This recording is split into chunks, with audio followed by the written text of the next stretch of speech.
merci à vous tous, à vous tous. Alors, merci à ceux qui sont également derrière l'écran et merci à Gonéry d'avoir accepté de terminer cette journée. Traditionnellement, Gonéry, nous avons conseil d'administration le matin, assemblée générale l'après-midi et ensuite une conférence grand public, enfin bon, disons public averti, parce que là tu as trouvé beaucoup de gens que tu connais. Alors, Gonéry, c'est vraiment un des spécialistes français de tout ce qui touche à l'élévation du niveau de la mer, les conséquences, les mesures à prendre aussi quand même. Hein. Donc c'est pas simplement, tu es au BRGM, je pense, depuis le début de ta carrière. Non, pratiquement. Voilà, 2006, tu t'es impliqué dans le GIEC. Moi, tu es membre du Haut Conseil pour le climat, donc très actif.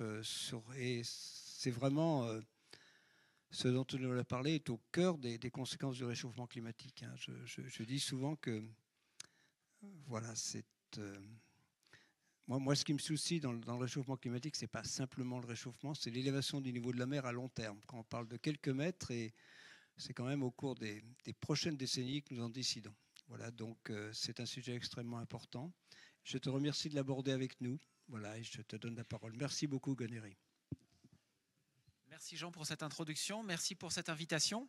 Et donc effectivement, je vais vous parler de l'adaptation au changement climatique dans les zones côtières et notamment de l'adaptation à l'élévation du niveau de la mer. Alors ce que vous voyez ici, en fait, c'est des dommages juste après la tempête Xynthia, ça doit être à La Tranche-sur-Mer. Ce sont mes collègues Rodrigo Pedreros et Manuel Garcin qui sont allés sur le terrain après la tempête. Et là, vous voyez qu'après une seule tempête, vous avez un recul du trait de côte qui est d'une dizaine ou une vingtaine de mètres, tout simplement parce que cette côte était exposée aux vagues. Et donc ça affecte des bâtiments. Donc aujourd'hui, on a des risques côtiers, donc des risques d'érosion, de submersion et puis également d'intrusion saline, qui sont déjà en fait une préoccupation majeure, avec des exemples en France qui sont en fait l'exemple majeur, c'est Xynthia. C'est Xynthia en fait qui a motivé la refonte en fait des plans de prévention des risques, accélérer sur les plans de prévention des risques, mettre en place un guide méthodologique qui s'applique partout avec une prise en compte de l'élévation du niveau de la mer. Donc Xynthia, qu'est-ce qui s'est passé? En fait, notamment à la Faute-sur-Mer, mais pas que à la Faute-sur-Mer, vous avez eu des submersions marines. Et donc à la Faute-sur-Mer, en fait, il y a eu une brèche qui s'est constituée et qui a inondé ce quartier ici, où vous avez eu en fait des maisons qui avaient qu'un seul étage et les gens sont morts dans leur maison. Donc vous avez eu à peu près une cinquantaine de morts. Ça, c'est malheureusement la tragédie humaine. Il y a également un coût financier. En fait, on estime, alors la totalité des dommages assurés sur Xynthia, c'était 1,5 milliard d'euros, mais pour la part attribuable à la submersion marine, on était autour de 750 millions d'euros. En fait, quand on regarde en France les submersions marines, les coûts estimés, les coûts auxquels on s'attend, en fait, la Caisse centrale de réassurance s'attend à payer tous les ans pour les submersions marines, c'est entre 60 et 100 millions d'euros selon les estimations par an, en fait. 60 et 100 millions d'euros, mais en fait, qui interviennent en fait, sur un seul événement, vous avez 700 millions d'euros, et puis après, pendant plusieurs années, vous n'avez rien. Donc en fait, dans un contexte où les comptes de la Caisse centrale de réassurance sont dégradés, notamment du fait de l'augmentation des coûts, des retraits gonflements des argiles, ce type d'événement peut quand même être très ennuyeux. Alors, il faut que je réactive mon son, c'est bizarre ça. J'appuie, c'est ça? Tac, merci. Voilà, donc là vous avez l'événement majeur de submersion marine sur. Il y a un petit problème de. Je pense qu'en fait il faudrait que vous coupiez tous vos micros en ligne, s'il vous plaît. Vous avez donc la submersion marine qui est là, et puis des exemples d'érosion. Donc là tout à l'heure c'était à La Tranche-sur-Mer, et puis voilà toujours La Tranche-sur-Mer. Vous voyez en fait, je ne me rappelle plus exactement, ça va être en Aquitaine, des reculs en fait qui sont très importants, qui peuvent être d'une vingtaine de mètres sur un seul événement. Donc on a ces événements côtiers qui sont déjà une cause de préoccupation majeure, et en plus on a l'élévation du niveau de la mer. Alors l'élévation du niveau de la mer, depuis le début du XXe siècle, c'est à peu près 20 cm. Alors ça joue un rôle dans les événements extrêmes. En fait, les événements extrêmes suivent à peu près l'élévation du niveau de la mer moyen. L'élévation du niveau de la mer, en fait, on la mesure. La première fois qu'on a des évidences que le niveau de la mer est en train de monter, c'est dans les années 1940, en fait. Ce sont des chercheurs qui se sont mis en réseau dans les années 1920-1930 pour finalement travailler sur l'ensemble des données marégraphiques, les marégraphes qui mesurent le niveau marin dans les ports, et qui, dans les années 1940, se sont rendus compte qu'on avait une élévation du niveau de la mer, mais qui n'était pas uniforme. Et donc les questions c'était pourquoi? Est-ce que c'est lié finalement à la fonte des glaciers? Il y avait des chercheurs qui travaillaient sur le réchauffement des zones polaires dans les années 40 également, qui avaient estimé que la fonte des glaciers pouvait résulter en 0,5 mm d'élévation du niveau de la mer par an, mais c'était vraiment une estimation qui était, ils estimaient grossière, ils n'avaient pas suffisamment de données. Ça pouvait être également de la sédimentation, ça pouvait être la déformation des bassins océaniques. Donc à l'époque, on ne savait pas. Et en fait, toute cette communauté qui travaillait avec les marégraphes, en France, Paolo Pierazzoli par exemple, jusque dans les années 93, avait beaucoup de difficultés à reconstituer un niveau de marin global parce qu'on a des marégraphes qui sont très mal distribués autour du globe. Voilà. Parallèlement à cela, on a des collègues américains dans les années 1970, etc., qui ont travaillé sur le changement climatique, qui ont modélisé dans les années 80, Vivian Gornitz, quelle était la contribution de l'expansion thermique des océans à l'élévation du niveau de la mer. Et donc les choses étaient déjà claires dans les années 80. Dans les années 80, vous avez des agences américaines comme... Ah bon? Est-ce que je parle pas assez fort peut-être? Il est allumé, oui. Là j'en m'entends dans le micro. Alors, est-ce que vous m'entendez mieux?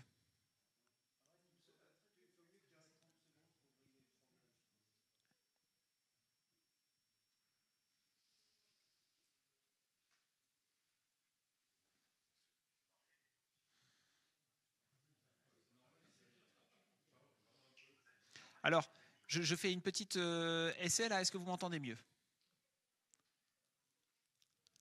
Il y a une possibilité qui est que moi j'ouvre mon micro sur mon PC. Hein? Tac. Parce que si moi j'ouvre mon micro, tac. Si moi j'ouvre mon micro, là vous m'entendez peut-être mieux, non? Est-ce que vous m'entendez mieux si j'ouvre mon micro? Oui, j'ai entendu un oui. Ah, sauf qu'il a été coupé là à l'instant. Je réessaie, je rouvre mon micro et est-ce que vous m'entendez mieux? Alors je coupe mon micro et est-ce que vous m'entendez maintenant?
lesquels le sol s'enfonce à une vitesse d'au moins 1 mm par an.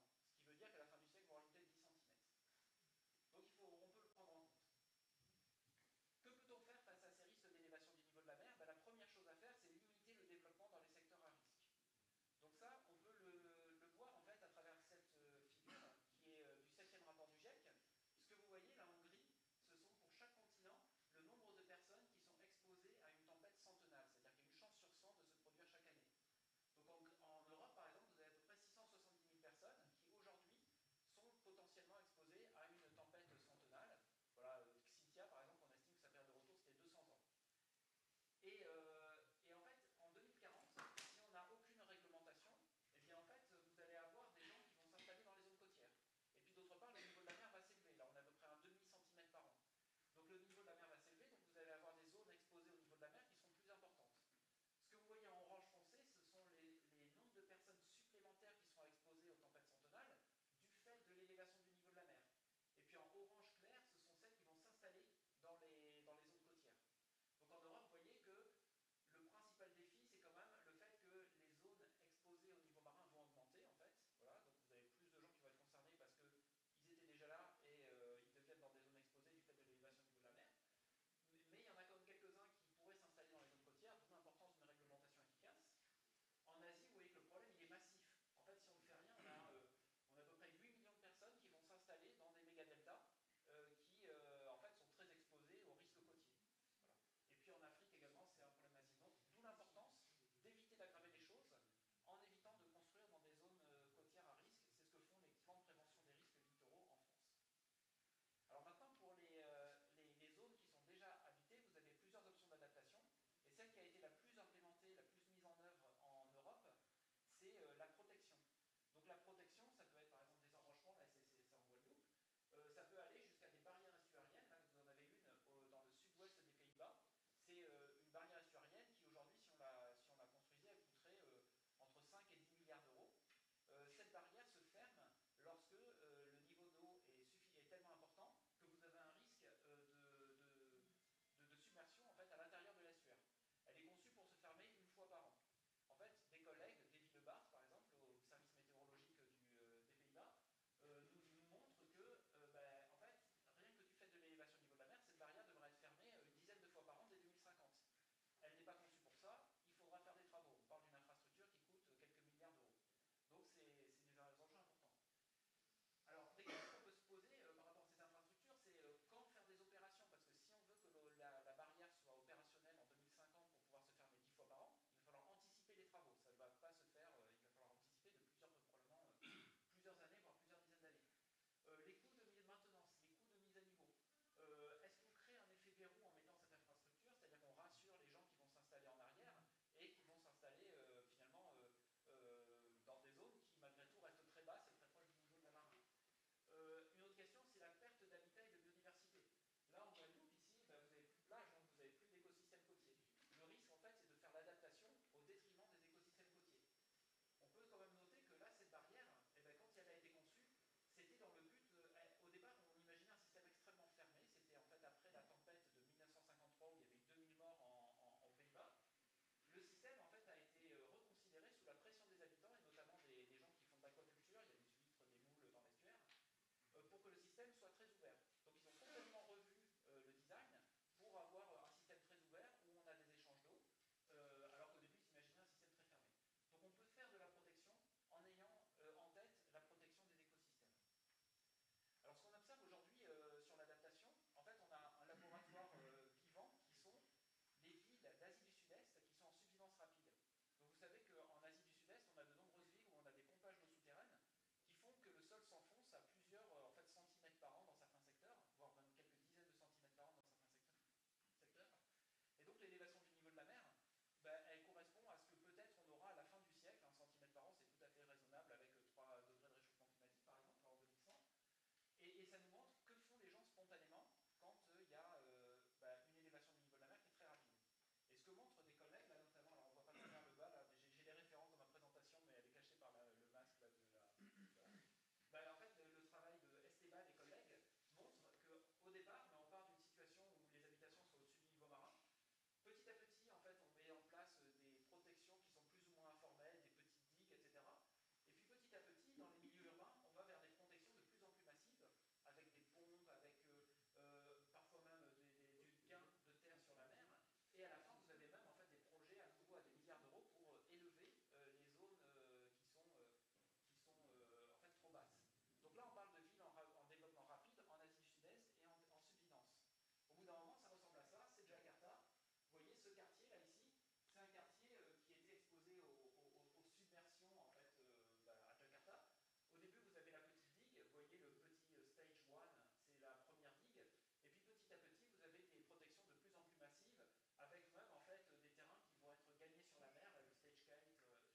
quasiment 100 ans avant que la dernière maison ne soit inondée. Donc on a dans d'autres cas une séquence de réponse qui peut aller vers la relocalisation. Et la relocalisation, aujourd'hui en France, l'acteur qui est très moteur dans ce domaine, alors bon, il faut reconnaître qu'il y a la stratégie nationale de gestion intégrée du trait de côte, qui déjà depuis une dizaine d'années montre qu'on ne pourra pas protéger partout, et ça c'est le travail du ministère de l'Environnement, de la DGALN notamment. Mais on a le conservatoire du littoral. Le conservatoire du littoral qui a l'avantage en fait d'avoir une capacité à racheter du foncier, de racheter du foncier par exemple à des agriculteurs ici, dans l'île Nouvelle, dans la sphère de la Gironde, pour après éventuellement rouvrir en fait ces digues et puis créer un nouveau milieu qui a un intérêt pour les écosystèmes avec peut-être davantage voilà, pour tout ce qui est poissons, etc. Vous avez davantage d'habitat. Donc pour cette question de relocalisation, donc les intérêts qu'on peut y voir, c'est des intérêts immédiats en termes d'écosystèmes, c'est des intérêts aussi en termes de réduction des coûts de protection. La question qui peut se poser, c'est quand même, c'est des opérations qui sont coûteuses en réalité, parfois aussi coûteuses que la protection. Et le financement, et notamment le financement du rachat de terre, c'est quelque chose qui est difficile. Le conservatoire du littoral peut le faire, mais il faut souvent des financements complémentaires et parfois, ça s'est vu qu'il y a des emprunts qui doivent être faits sur les marchés financiers hors de tout cadre. Il y a la question de la perception des acteurs, donc, dont on va parler juste après, et puis la question en fait, de la gouvernance et du modèle économique. Où est-ce qu'on trouve l'argent et puis comment on organise ça à l'échelle d'un estuaire, par exemple. À l'échelle d'un estuaire, la gouvernance de leur réorganisation, de la relocalisation, elle n'est pas du tout évidente. Alors, lorsque vous regardez par exemple la question de la perception de la relocalisation, dans l'absolu, si vous n'êtes pas directement concerné, on voit que les gens ont souvent une position assez ouverte parce qu'ils voient bien l'intérêt en fait. Lorsque ça devient concret, il y a vite un phénomène de rejet qui peut se produire. Donc là, il y a le cas de Miquelon. Miquelon, donc c'est Xenia Filippenko qui a travaillé sur Miquelon et qui a montré, en fait, donc vous voyez le village de Miquelon ici qui est très bas, c'est un village de 600 habitants, qui est tout au nord en fait, de la grande île de Miquelon, l'île de Saint-Pierre, 6 000 habitants ici. Et bien, à Miquelon, ce qui s'est passé, c'est que les gens voyaient bien qu'il y avait un problème avec les submersions marines, il y a eu un plan de prévention des risques littoraux, et quand les gens ont vu ce qui se préparait en termes de submersion marine, et que tout était inconstructible sur la base des modélisations qui avaient été faites, et bien, il y a eu un rejet en fait de ces études. Donc François Hollande a été dépêché sur place et puis a discuté avec les acteurs. Mais en fait, là, on était dans une situation où il y avait un rejet d'un projet de relocalisation planifiée. Et puis, en fait, petit à petit, vous avez des acteurs sur place qui sont... Parce que Miquelon, vous avez de nombreux entrepreneurs qui s'installent pour vivre sur place, voilà, l'agriculture, etc., qui se sont dit, pourquoi finalement ne pas investir sur les hauteurs à quelques centaines de mètres plutôt que sur le village. Et donc, petit à petit, en discutant, en réfléchissant, et en fait, les acteurs se sont emparés de ce projet. Et en fait, aujourd'hui, on a un projet de relocalisation qui n'est pas mis en œuvre, mais qui est sur la table et qui est bien compris de tout le monde, qui est porté localement. Donc, on est passé d'un rejet à finalement, non pas vraiment une acceptation. L'acceptation, c'est le niveau le plus bas de l'adhésion que vous avez, mais à une adhésion où les acteurs, en fait, s'emparent du projet. Donc, on voit que la perception de l'adaptation, elle peut évoluer dans le temps et que ça nécessite probablement des échanges transparents avec les communautés concernées. On a une mesure d'adaptation qui consiste à réduire la vulnérabilité des habitations. Donc en fait, là c'est un travail par Ulysse Pasquier qui est à l'université d'East-Anglia et qui est français. L'avantage de réduire la vulnérabilité des bâtiments, c'est que les coûts sont faibles à modérer. Là on parle de quoi? On parle par exemple dans des secteurs qui pourraient être concernés par les tempêtes de type Cynthia, rajouter un refuge dans des maisons qui sont déjà existantes, de manière à ce que les gens ne meurent pas dans leur maison et puissent aller à l'étage et se réfugier. On parle pour des nouveaux bâtiments en fait de les mettre sur pilotis. Donc ici à Bruxelles, c'est un peu informel. Et puis des opérations qui sont assez, peut-être anecdotiques, mais enfin qui peuvent faire réfléchir. Par exemple, en Grande-Bretagne, ça fait déjà une quinzaine d'années, des portes étanches à l'intérieur d'un estuaire, c'est pas exposé aux vagues, pour se protéger des submersions marines.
delta en entier, par exemple, et puis des changements qui soient profonds, c'est-à-dire qui vont embarquer toutes les institutions et qui vont travailler sur plusieurs secteurs économiques.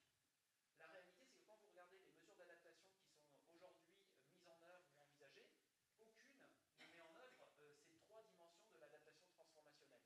Et donc, en réalité, il faut une approche stratégique vis-à-vis de l'adaptation transformationnelle qui consiste en fait à choisir parmi l'adaptation profonde, rapide ou à l'échelle du système, celle qui est la plus pertinente par rapport à ce que vous pouvez faire.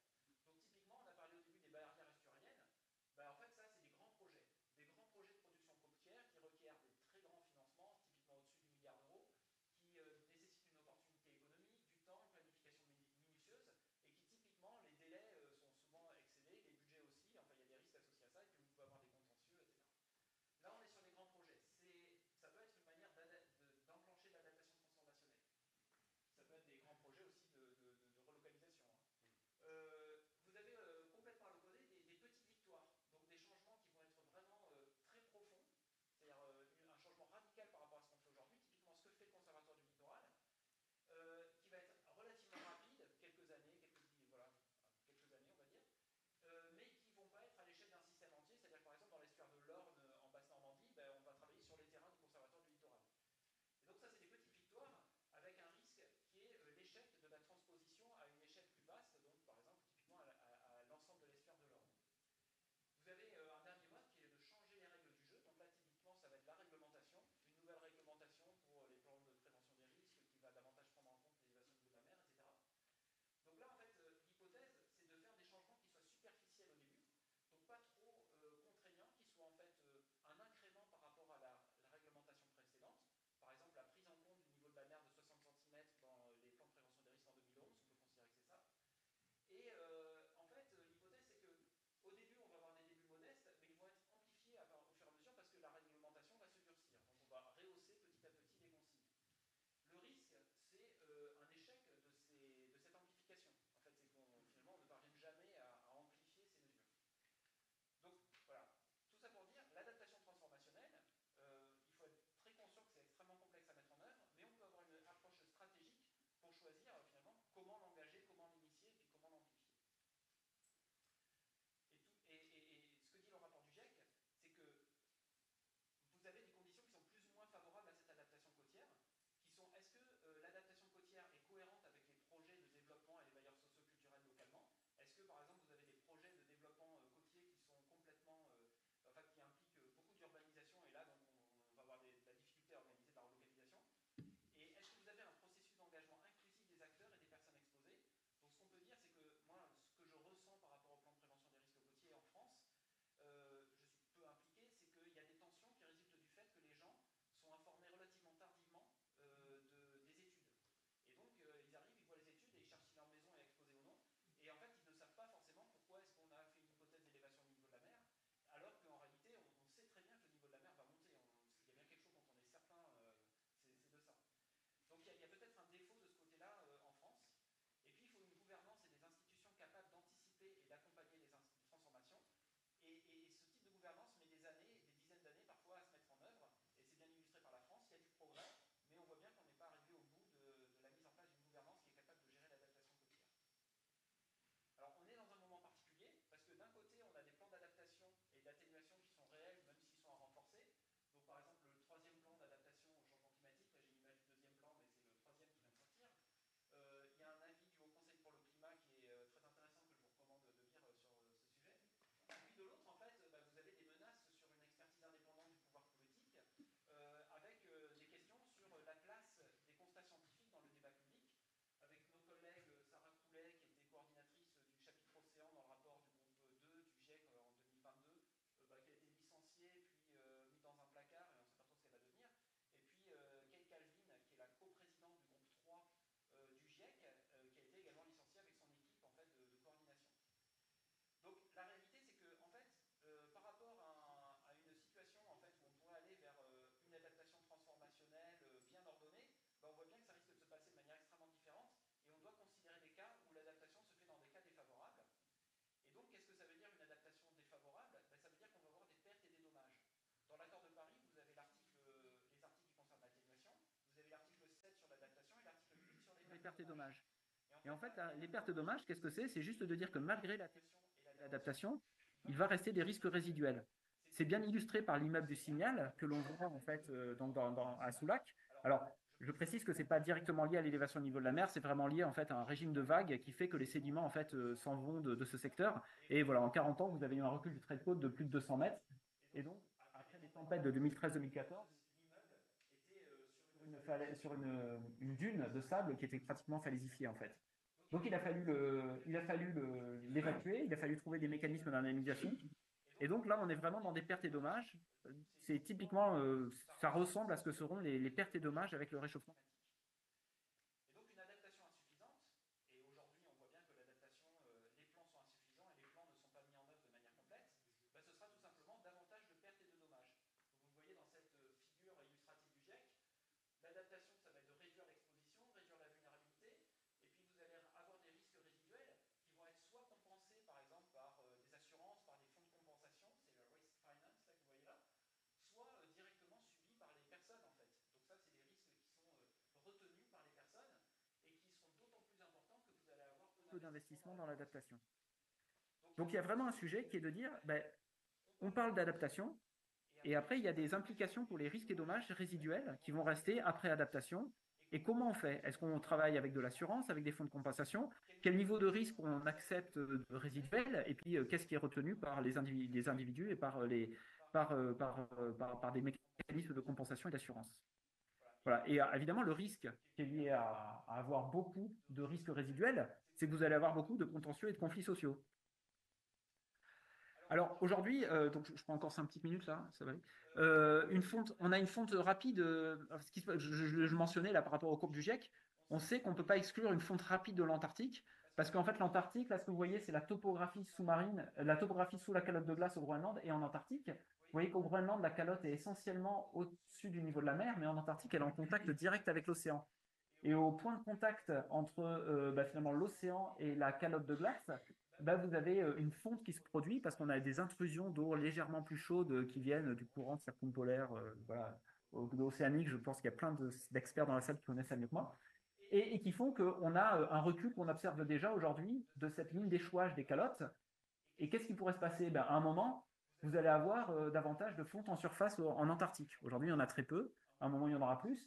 Ça pourrait créer des crevasses dans cette plateforme de glace et générer des fontes de glace qui soient extrêmement rapides, qui ressemblent à ce que vous voyez quand vous avez un glacier qui se jette dans un lac ou dans la mer au Groenland, par exemple. Si tous les scénarios que vous voyez qui sont au-dessus du mètre en 2100 impliquent ce type de phénomène dans lesquels on a une confiance qui est quand même assez faible. On ne peut pas l'exclure. Quelles sont les implications pour l'adaptation? Alors le problème, c'est que l'adaptation, elle met du temps à se mettre en œuvre. Donc là, une figure du GIEC à nouveau.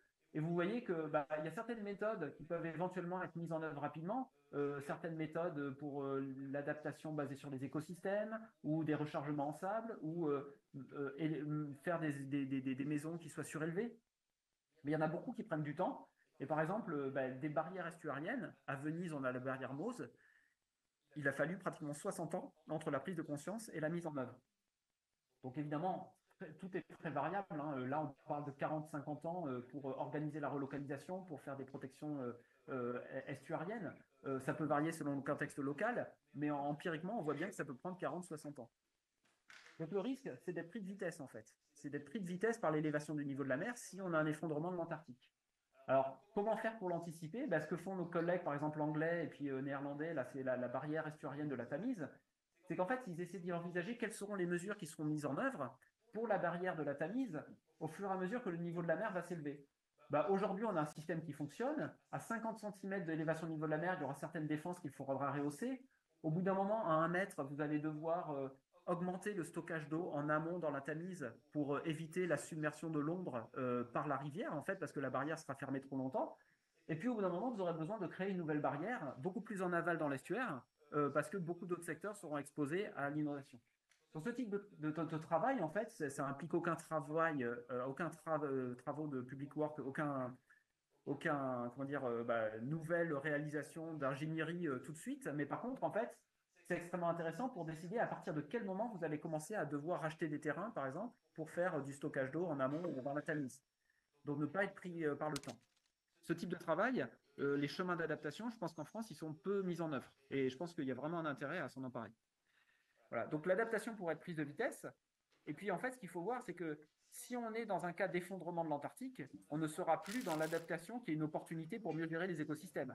On sera dans une adaptation, en fait, où la priorité, ce sera de sauver l'essentiel, c'est-à-dire les infrastructures critiques, les villes les plus importantes, et puis on aura beaucoup de pertes et dommages, en fait.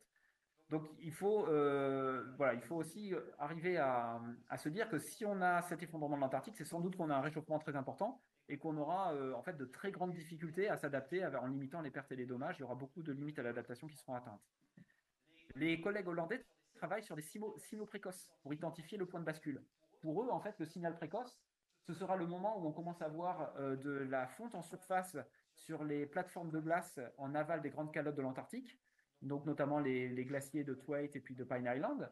Le jour où on commence à voir, à observer avec la télédétection, avec des observations in situ, ce type de fonte, et ben là, ça voudra dire qu'il faudra vraiment accélérer sur l'adaptation parce qu'on aura le risque d'être pris de vitesse, en fait, de ne pas avoir le temps de mettre en œuvre les mesures d'adaptation, par exemple pour s'adapter de 50 cm d'élévation au niveau de la mer, que déjà on aura besoin de s'adapter à 50 cm de plus, en fait. Et sur le long terme, donc on parlait du long terme, effectivement, le rapport du GIEC, il est très clair, et puis les travaux qui ont été publiés avant, en fait, le niveau de la mer va s'élever pendant des siècles. Et par exemple, à 3 degrés de réchauffement climatique, c'est le niveau de réchauffement pour le PNAC. On parle de 4 degrés parce que c'est 4 degrés France, mais en réalité, c'est 3 degrés global. Donc, vous voyez qu'au bout de 2000 ans, vous avez entre 4 et 10 mètres d'élévation du niveau de la mer. Et au bout de 10 000 ans, vous avez entre 10 et 25 mètres. Et puis, en fait, à 5 degrés, vous ne pouvez pas exclure 35 mètres d'élévation du niveau de la mer. Donc là, en fait, la question, c'est aujourd'hui, on est en train de réfléchir quand même à relativement court terme à l'échelle de ces phénomènes, c'est-à-dire quelques dizaines, voire 200, 300 ans. Et la question, c'est qu'est-ce qu'on fait après quand on dépasse 3 mètres, 4 mètres d'élévation du niveau de la mer? Et bien là, en fait, les Hollandais commencent à travailler sur ces sujets-là. Là, ce que vous voyez, c'est 4 scénarios pour les Pays-Bas lorsqu'on va dépasser 3, 4, 5 mètres d'élévation au niveau de la mer. Vous pouvez imaginer des protections massives avec des pompes énormes qui évacuent les eaux du Rhin parce que vous n'aurez plus la possibilité d'évacuer l'eau du Rhin à marée basse, en fait. Donc voilà, il faudra les évacuer. Vous pouvez imaginer de rehausser les rivières. Donc vous allez très en amont dans le delta jusqu'au moment où vous avez rehaussé les rivières. Et puis en fait, vous conservez des digues autour des villes, mais les rivières se continuent à jeter dans la mer à marée basse. Vous pouvez imaginer en fait vers la mer de créer une espèce de lagune dans laquelle vous allez déverser les eaux des fleuves et puis après les remettre vers l'océan. Ça, c'est l'avantage de cette technique, en fait, c'est que en fait, elle va pas prendre d'espace sur des espaces qui sont déjà extrêmement contraints. Voilà. Mais vous voyez un peu de quoi on est en train de parler quand même. Hein. Et puis, vous pouvez imaginer en fait une technique de réduction de la vulnérabilité, de s'accommoder de l'élévation du niveau de la mer avec des villes qui seraient un peu isolées au milieu d'une mer. Alors ça, j'y crois pas du tout parce que voilà, il y a quand même des vagues en mer du Nord. Voilà. Pour moi, mais par contre, les trois autres, en fait, c'est, enfin, je serai pas là vous non plus sans doute dans 200, 400, 500 ans, mais il faudra bien faire un choix, quoi. Donc voilà ma conclusion.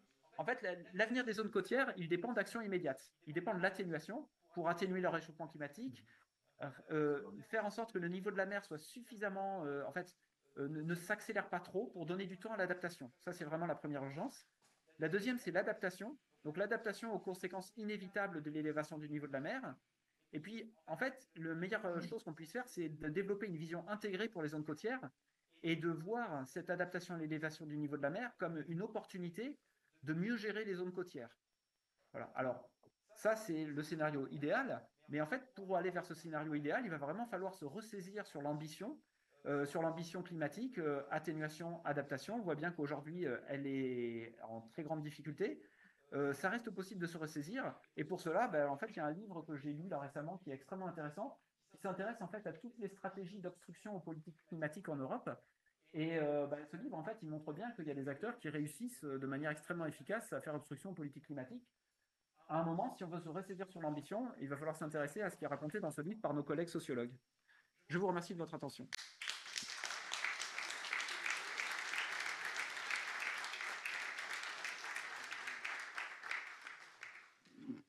Tu vas probablement avoir des questions. Ouais, allez, Jérôme. Oui, bonjour. Alors ça me parle d'autant plus que je suis assureur pour le coup. Voilà, responsable environnement à la Massif. Dans l'adaptation transformationnelle, moi j'ai le sentiment que ça passe surtout par les solutions fondées par la nature, ce qui veut dire aussi des relocalisations derrière. Cependant, dans le scénario des Pays-Bas, là, j'ai pas vu cette solution-là. C'est la slide que vous avez projetée. Ils n'ont pas intégré cette logique, ce qui semble assez étonnant, parce que... Alors, effectivement, alors, bon, déjà, je dois dire quand même que dans la communauté avec laquelle je travaille, qui est plutôt la communauté un petit peu internationale qui travaille sur l'adaptation côtière, il y a quand même un gros débat sur ce qu'est l'adaptation transformationnelle pour les zones côtières. Parce que d'une certaine manière, on pourrait dire qu'on a transformé les côtes au cours des 50 dernières années en les protégeant et en détruisant des écosystèmes. Voilà, donc en fait, je pense que là, effectivement, si on parle d'adaptation transformationnelle avec beaucoup de co-bénéfices, on va vers des solutions qui sont de la protection là où c'est nécessaire, et puis de la relocalisation avec des solutions fondées sur la nature là où c'est possible. Donc voilà, il n'y a pas une réponse unique, mais ça va être une combinaison. Un bon exemple, c'est l'estuaire de l'Escaut, par exemple, en Belgique, qui a mis en œuvre ce type de choses. Là, ici, ce qu'on ne voit pas très bien, effectivement, dans les solutions fondées sur la nature, c'est que, en fait, les solutions fondées sur la nature aux Pays-Bas, ça va quand même être, alors, soit ce qu'ils appellent la work with nature, c'est-à-dire les rechargements en sable qui ont quand même pas mal d'inconvénients, voilà, mais qu'il faut bien les faire. Et puis, d'autre part, ça va se passer plutôt en amont, en amont, en fait. C'est-à-dire que ça va être libéré de l'espace pour les eaux des fleuves, en fait. Voilà, c'est plutôt là, en fait, qu'il va y avoir de la relocalisation aux Pays-Bas, à mon avis. Alors peut-être dans certains anciens polders, etc. Mais globalement, ça ne va pas se faire au niveau du trait de côte, comme nous, on peut l'imaginer en France, par exemple.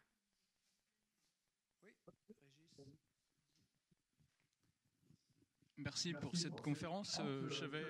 Est-ce que vous pouvez développer davantage l'histoire de Jakarta, là, parce que je crois que la capitale est en train d'être déplacée, la capitale d'Indonésie, et d'autre part sur le problème de Xintia. Est-ce que suite à la tempête, localement, il y a eu une appréhension différente de ces problèmes? Ouais. Alors sur Jakarta, il y a des articles en fait qui expliquent en fait le pourquoi de cette relocalisation de la capitale. Donc la première chose, c'est bon, là vous voyez qu'il y a une zone basse qui est très importante. Le sol s'enfonce, hein, comme on l'a dit, et effectivement, il y a un projet de relocalisation. Le narratif du changement climatique est utilisé entre autres pour justifier cette relocalisation, mais la réalité c'est qu'il y a beaucoup d'autres objectifs et notamment un objectif en fait d'occupation du territoire.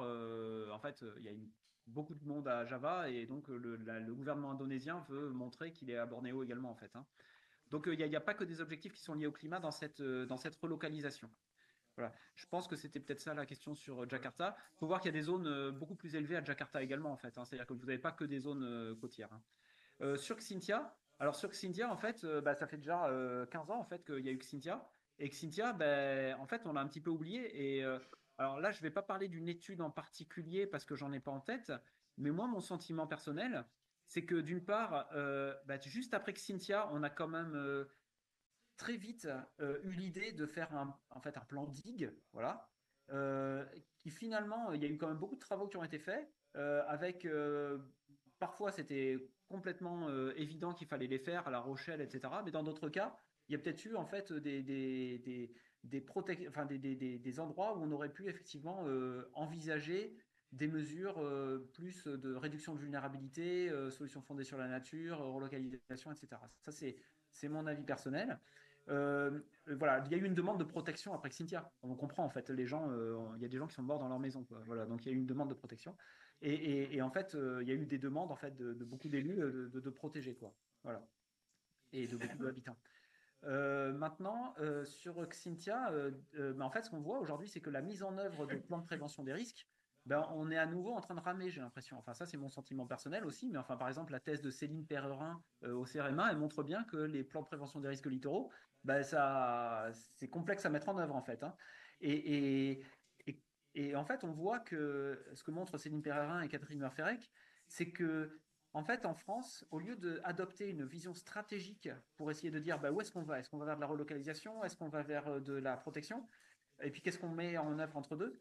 En fait, on a une réglementation et en fait, tout le débat se déplace d'un débat qui devrait porter sur la stratégie vers un débat qui est comment on fait pour appliquer la réglementation de telle manière que ça affecte le moins possible le développement qu'on a anticipé pour la commune. Et donc là, évidemment, le risque, c'est qu'on s'adapte très mal, très peu. Voilà. Oui, alors en fait, il y a une question de Jérôme en ligne qui demande où on peut trouver des informations précises sur l'adaptation du trait de côte en France. En fait, sur ce qui est mis en œuvre, le plus précis, c'est ce que trouve dans les plans de prévention des risques. Par exemple, le papier là que je citais là de Ulysse Pasquier, ce qu'il a fait, c'est qu'il a été épluché tous les plans de prévention des risques pour voir en fait quelles sont toutes les mesures de réduction de vulnérabilité qu'on trouve sur le terrain. Alors après, il faudrait regarder aussi les papiers, les documents en fait de mise en œuvre. Je pense pas que, enfin, c'est vraiment l'information sur l'adaptation dont on parle là. C'est pas l'information sur les risques. Il faut aller voir sur ce qui se passe sur le terrain, c'est ça. C'est les voilà, type plan de prévention des risques, PAPI, etc., etc.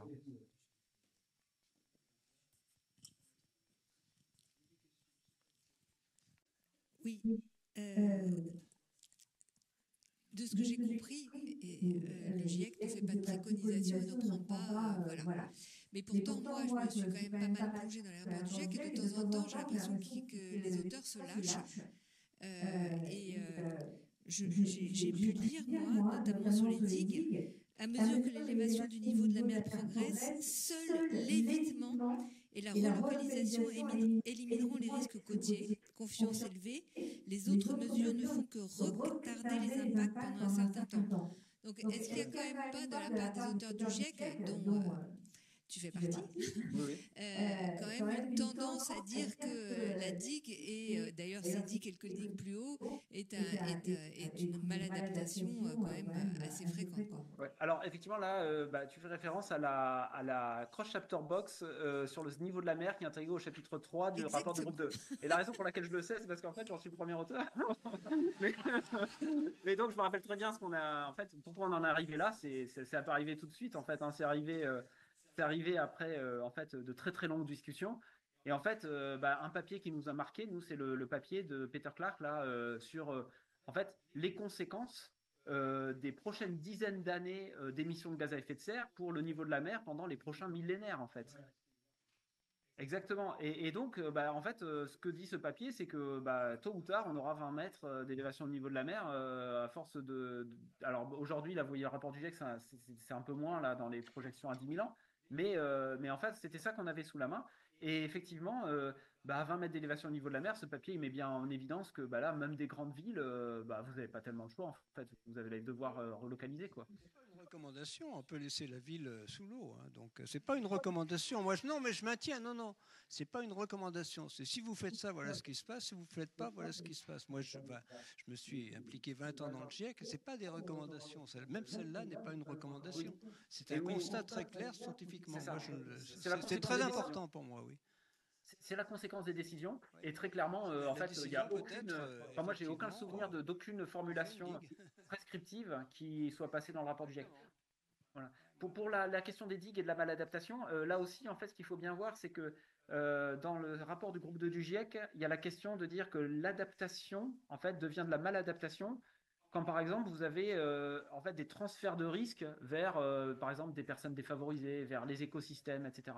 Et en fait, le fait de massifier les digues, effectivement, ça devient de la maladaptation du point de vue des écosystèmes quand vous avez détruit les écosystèmes, en fait. Voilà, c'est du point de vue des écosystèmes que dans le résumé aux décideurs, on parle de maladaptation s'agissant des digues. Et donc, c'est pour ça qu'on veut l'éviter. On sait qu'on doit faire des compromis. Il y a des endroits où on fera des digues, mais on veut éviter d'en faire partout, et notamment là où ce n'est pas nécessaire. Merci.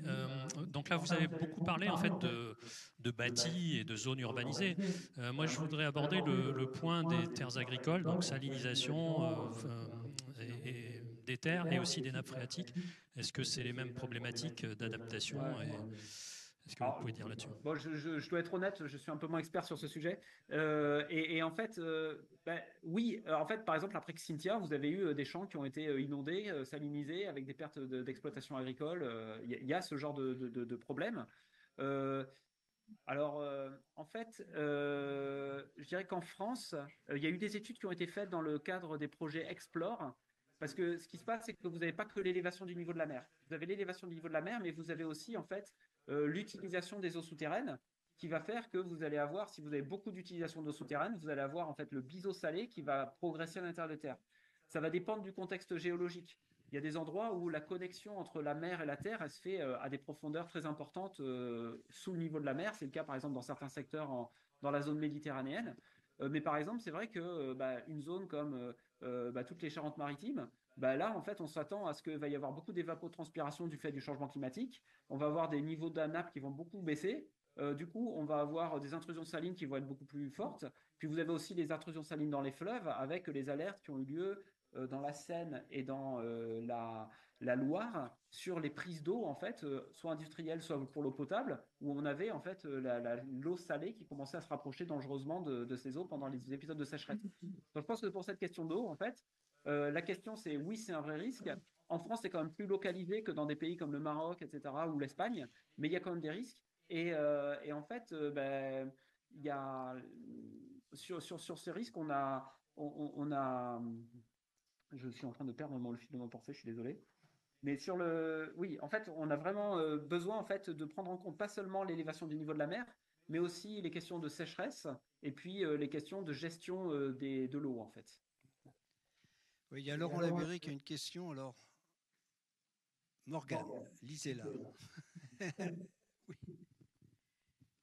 En fait, dit quid court terme en France et dépasser la circulaire 3011. Je pense que ça te parle. 3011. Oui.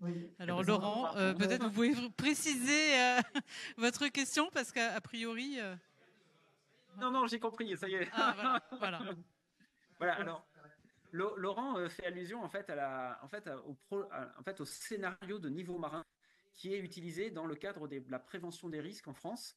Donc en fait, en 2011, après Xynthia, il y a eu une circulaire qui a été publiée qui a dit à partir de maintenant, les plans de prévention des risques littoraux prennent en compte 60 cm d'élévation du niveau de la mer pour en fait anticiper, pour avoir un document qui s'impose à tous les documents d'urbanisme, PLU, SCOT, etc. En fait, qu'est-ce qu'on fait en pratique? On prend 60 cm d'élévation du niveau de la mer. En fait, on fait une modélisation de la submersion marine et puis on fait une deuxième modélisation de submersion marine avec 60 cm. Cette deuxième simulation de submersion marine, elle va être utilisée pour déterminer des zones qui, a priori, devraient devenir inconstructibles parce qu'à terme, on sait qu'elles seront exposées. C'est pour éviter en fait de s'exposer, de laisser derrière nous un trop long héritage d'exposition en fait. Voilà.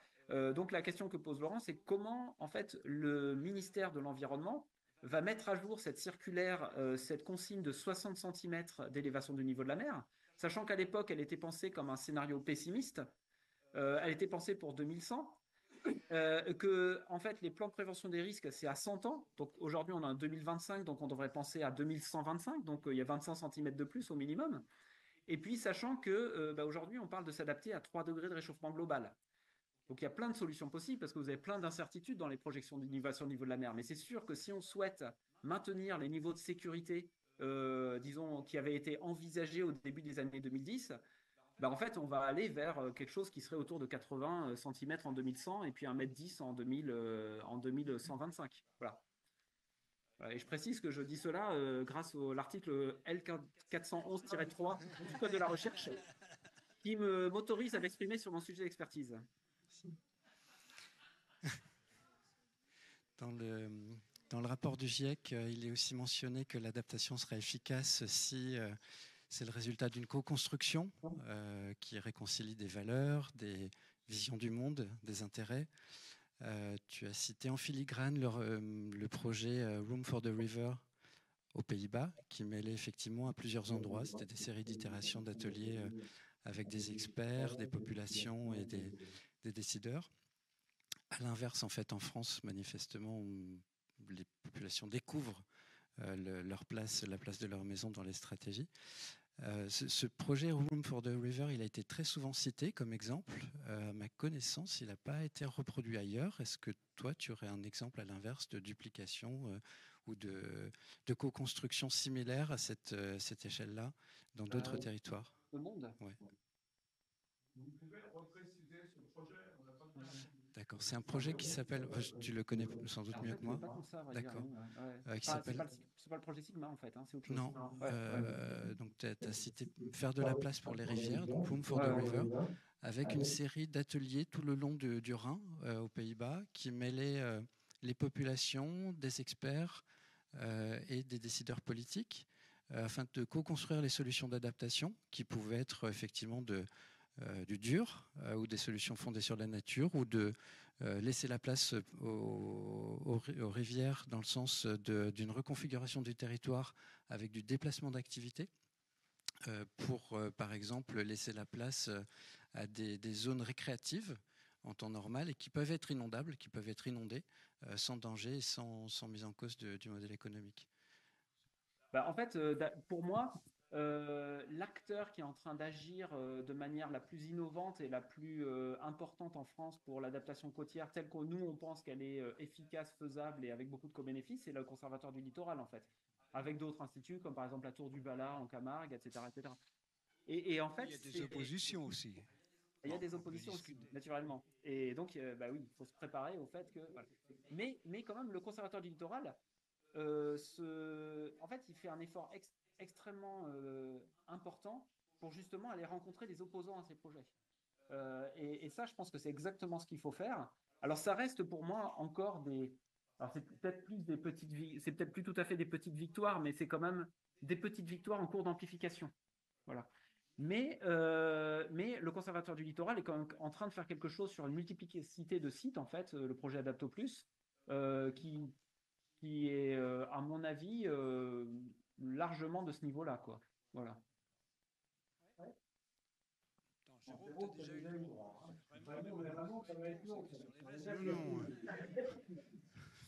Une des phrases que j'ai le plus utilisées aussi bien dans ma vie professionnelle que dans ma vie familiale, c'est un bon averti en vaut deux. Alors je voulais simplement saluer l'exercice que tu fais pour avertir les gens. Et puis j'ai une question qui ne te concerne pas, mais la réponse existe peut-être dans la salle. C'est que depuis que Christophe Cassou et d'autres permettent qu'on parle du climat pendant les bulletins météo, est-ce qu'on parle aussi de l'élévation du niveau moyen des mers? Comme je ne regarde pas la télé, je ne suis pas en mesure de répondre à la question.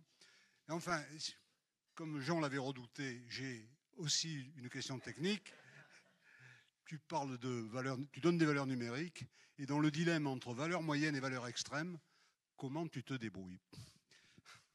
Oui, alors, je dirais, alors déjà la première chose, c'est effectivement France Télévisions, il y a un effort qui est vraiment remarquable en fait pour mieux traiter les sujets climat. C'est le cas aussi, je pense, par exemple, quand on regarde Le Monde, quand on regarde de la presse écrite traditionnelle, quand on regarde Radio France, etc. Il y a vraiment des travaux.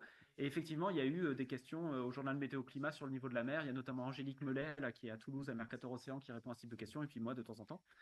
Je pense que sur le niveau de la mer, des sujets qui ne sont pas très bien compris, c'est la première chose, c'est nous on pense beaucoup de tempêtes, on pense beaucoup de Cynthia, parce que c'est ce qu'on a vécu.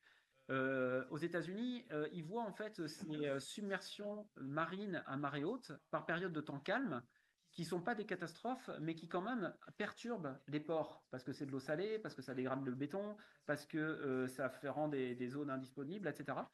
Et ça, on commence à le voir. On commence à le voir en Guyane. Donc ça, c'est un travail de mon collègue Rémi Québlon. On commence à le voir un peu partout dans le monde, en fait, en Australie. Et ça, c'est en train d'arriver maintenant.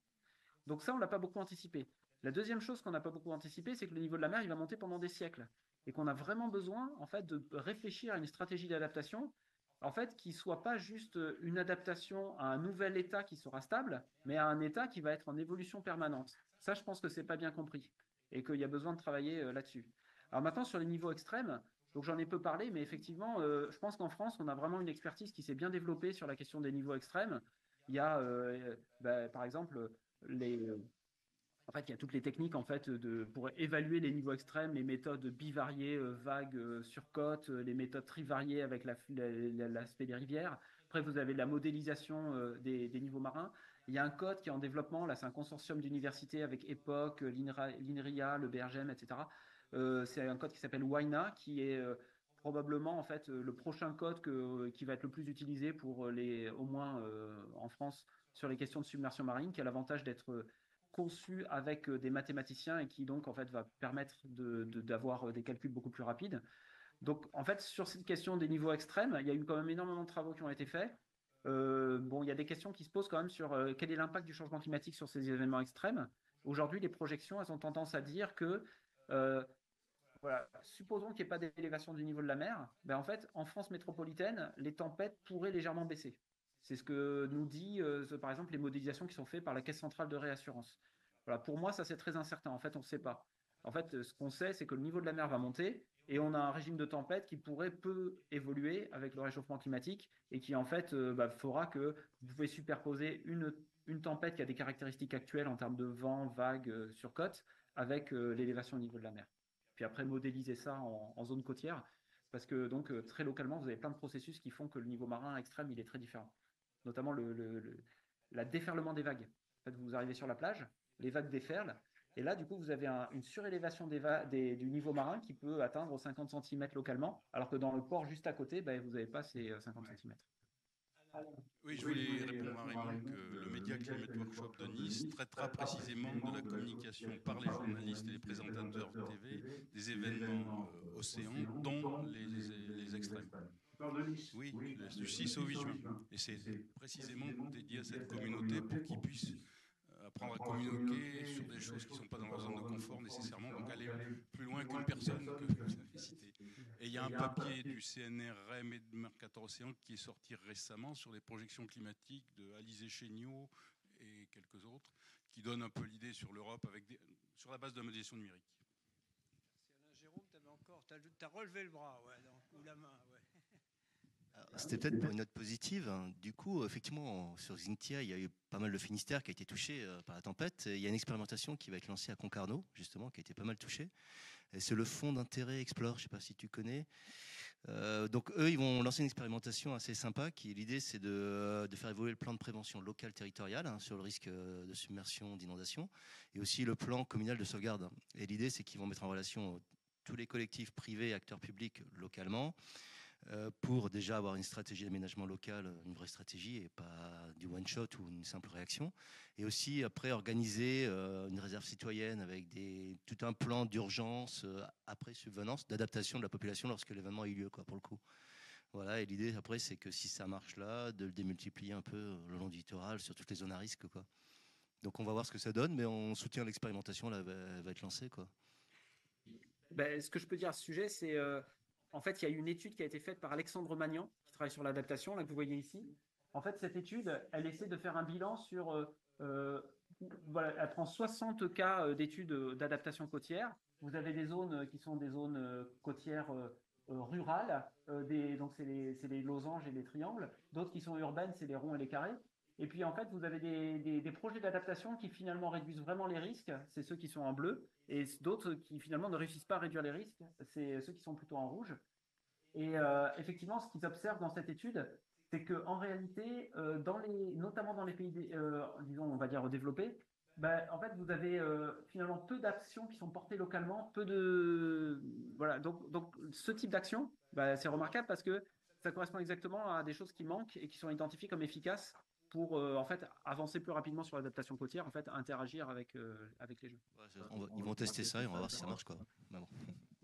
Parce que ça nous attend, mais peut-être qu'il y a une dernière question pour vous. Non, s'il y en a une, autrement on va remercier Gonéry, sauf si vous avez une question, les gens qui sont derrière l'écran. Voilà. Si... Il y en a une ou pas? Allez-y. Vous avez le droit. Non, sans ça, merci, merci Gonéry. Voilà. Merci beaucoup. C'était très bien.